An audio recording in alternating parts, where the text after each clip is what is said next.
तिर्यग योनि जानाम चा, अर्थात तिर्यंचों की उत्कृष्ट आयु 3 पल्ले और जघन्य आयु अंतर्मुहूर्त होती है। एकेंद्रीय जीवों की आयु कितनी होती है? एकेंद्रीय जीवों में पृथ्वी कायिक जीव 2 प्रकार के होते हैं, खर पृथ्वी कायिक और शुद्ध पृथ्वी कायिक। इसमें खर पृथ्वी कायिक की 22,000 वर्ष उत्कृष्ट आयु और शुद्ध पृथ्वी कायिक की 12,000 वर्ष उत्कृष्ट आयु होती है। और इसमें भी जल कायिक 7,000 वर्ष, अग्नि कायिक की 3 दिन रात उत्कृष्ट, वायु कायिक की 3,000 वर्ष, वनस्पति कायिक की 10,000 वर्ष उत्कृष्ट आयु होती है तथा सभी की जघन्य आयु अंतर्मुहूर्त मात्र है। विशेष सूक्ष्म और बादर, नित्य निगोदिया तथा इतर निगोदिया जीवों तथा सूक्ष्म पृथ्वी कायिक, जल कायिक, अग्नि कायिक और सूक्ष्म वायु कायिक जीवों की उत्कृष्ट आयु अंतर्मुहूर्त मात्र है। विकलत त्रयों की आयु कितनी होती है? इन जीवों में 2 इंद्रिय की उत्कृष्ट आयु 12 वर्ष, 3 इंद्रिय की 49 दिन, 4 इंद्रिय की 6 माह और इन सब की जघन्य आयु अंतर्मुहूर्त मात्र है। पंचेंद्रिय तिर्यंच की उत्कृष्ट आयु कितनी है? जलचर पंचेंद्रिय में मछली आदि की 1 पूर्व कोटि, परिसर्प, गोहो, नेवला आदि 9 पूर्वांग, उरग सर्पों की 42,000 वर्ष, पक्षियों की 72,000 वर्ष, चतुष्पद की 3 पल्ले और सबकी जघन्य आयु अंतर्मुहूर्त है। लब्ध पर्याप्तक जीवों की आयु कितनी होती है? लब्ध पर्याप्तक सभी जीवों की जघन्य आयु मध्यम अंतर्मुहूर्त है। भव स्थिति एवं काय स्थिति किसे कहते हैं? एक पर्याय में रहने में जितना काल लगे वे भव स्थिति है तथा बार बार उसी पर्याय में निरंतर उत्पन्न होना, दूसरी पर्याय में नहीं जाना, यह काय स्थिति कहलाती है। दर्शकों, अब जानते हैं पल्ले कितने प्रकार के होते हैं। पल्ले 3 प्रकार के होते हैं। पहला, व्यवहार पल्ले। उत्तम भोग भूमि में 1 दिन से लेकर 7 दिन तक के उत्पन्न हुए मेंढे के करोड़ों रोमों के अविभागी खंड करके उन खंडित रोमाग्रों से लगातार उस 1 योजन विस्तार वाले प्रथम पल्ले को पृथ्वी के बराबर अत्यंत सघन भरना चाहिए और 100 वर्ष में 1 रोम खंडों को निकालने पर जितने समय में वे गड्ढा खाली होता है उतने काल को व्यवहार पल्लेोपम कहते हैं। दूसरा, उद्धार पल्ले। व्यवहार पल्ले की रोम राशि में से प्रत्येक रोम खंड के असंख्यात करोड़ वर्षों के जितने समय हो उतने खंड करके उनके दूसरे पल्ले को भरकर पुनः 1 समय में 1 रोम खंड को निकालें। इस प्रकार जितने समय में दूसरा पल्ले खाली होता है उतना काल उद्धार नाम के पल्ले का है। इस उद्धार पल्ले से द्वीप और समुद्रों का प्रमाण जाना जाता है। तीसरा, अधा पल्ले। उद्धार पल्ले की रोम राशि में से प्रत्येक रोम खंड के असंख्यात वर्षों के समय प्रमाण खंड करके तीसरे गड्ढे के बनने पर और पहले से बराबर 1 समय में 1 रोम खंड को निकालने पर जितने समय में वे गड्ढा खाली होता है उतने काल को अधा पल्ले कहते हैं। 10 कोड़ा कोड़ी व्यवहार पल्लियों का एक व्यवहार सागरोपम, 10 कोड़ा कोड़ी उद्धार पल्लियों का एक उद्धार सागरोपम और 10 कोड़ा कोड़ी अधा पल्लियों का एक अधा सागरोपम कहलाता है। व्यवहार पल्ले में संख्य का, उद्धार पल्ले से द्वीप समुद्रों का और अधा पल्ले से कर्म स्थिति का माप किया जाता है। लोक किसे कहते हैं एवं संपूर्ण लोक का घनफल 343 घन राजु किस प्रकार होता है? अनंत आकाश के मध्य का वह अनादि व अकृत्रिम भाग जिसमें जीव आदि रहते हैं वह लोक कहलाता है। अधोलोक के नीचे का भाग पूर्व पश्चिम 7 राजु चौड़ा है एवं मध्य लोक में 1 राजु चौड़ा है। दोनों का योग 8 राजु होता है।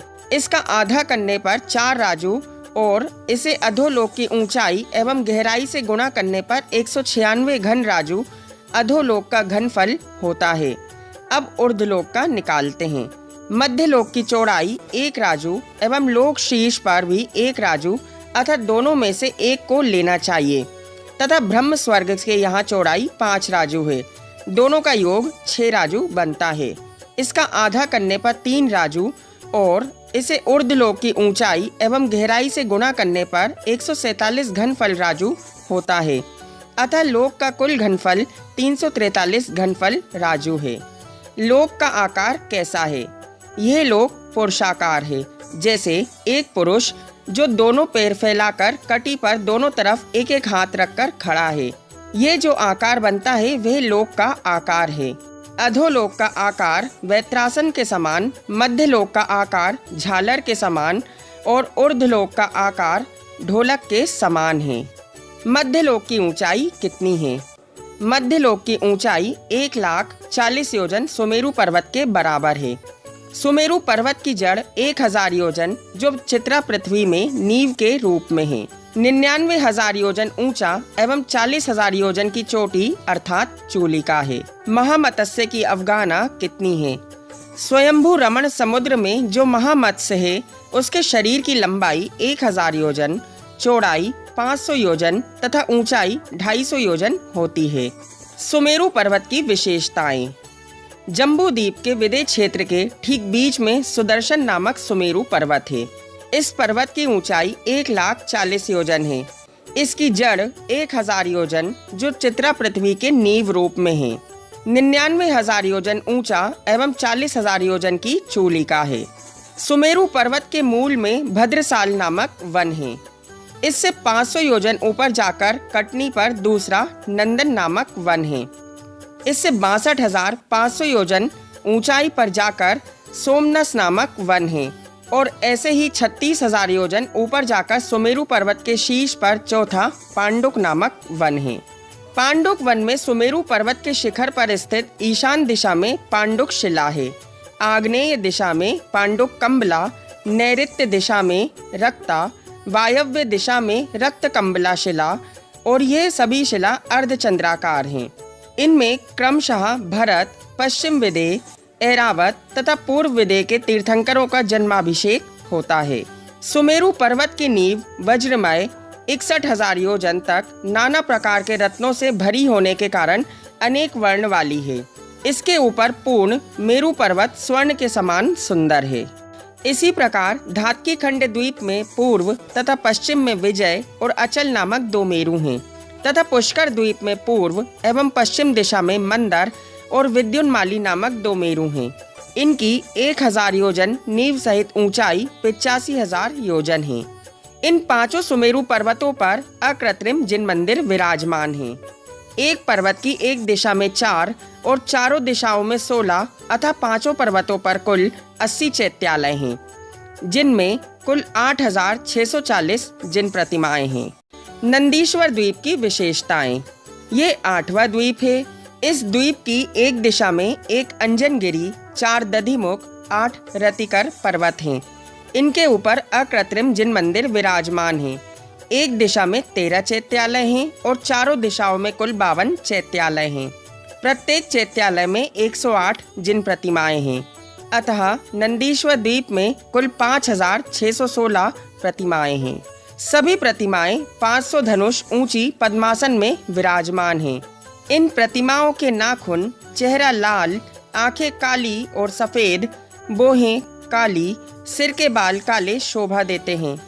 मुख की मुद्रा ऐसी लगती है मानो जैसे पापों को हरण करने वाली दिव्य ध्वनि खिर रही हो।